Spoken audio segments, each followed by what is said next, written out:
ఎవరైతే గుండె పగిలిపోయి ఉన్నారో, గుండె చెదిరిపోయి ఉన్నారో, బాధతో వేదనతో ఉన్నారో అట్టి వారికి దగ్గరగా వెళ్లి వారి జీవితాల్లో కార్యాలు జరిగిస్తానంటున్నాడు. ఉదాహరణకు మనం చూస్తే యోహాను సువార్త 11:35 లాజరు చనిపోయినప్పుడు మార్తా మరియా ఏడుస్తూ దుఃఖంతో ఉన్నప్పుడు ఆ ఇంటికి యేసయ్య వెళ్ళాడు. ఆ ఇంట్లో వారు చెప్పిన బాధలు ఆయన విన్నాడు. వారు కన్నీరు కార్చడం ఆయన చూశాడు. మరి మీ సమస్యకు నేను పరిష్కారం చూపిస్తానన్నాడు.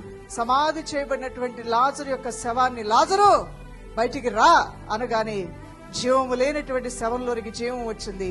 ఆ శవ పేటిక తెరవబడి ప్రేత వస్త్రాలతోనే లేచి బయటకు వచ్చేసాడంట లాజరు. అవును ప్రియులారా, దీనిలోంచి మనమేం అర్థం చేసుకోవాలంటే, నీ జీవితంలో కొన్ని పరిస్థితులు చలనము లేనట్లుగా, కదిపినా కదలట్లా, గద్దించినా మారట్లా, ఏడ్చినా మారట్లా, వద్రా అలవాట్లు మానవన్నా మానట్లా, పరిస్థితుల్లో చలనం లేదు, మనుషుల్లో చలనం లేదు, ఆర్థిక స్థితిగతుల్లో చలనం లేదు. చలనము లేని పరిస్థితుల్లో ఉందేమో దేవుడు తన వాక్కును పంపించి జీవము లేని వారికి దేవుడు జీవం ఇవ్వబోతున్నాడు. దేవుని బిడ్డ,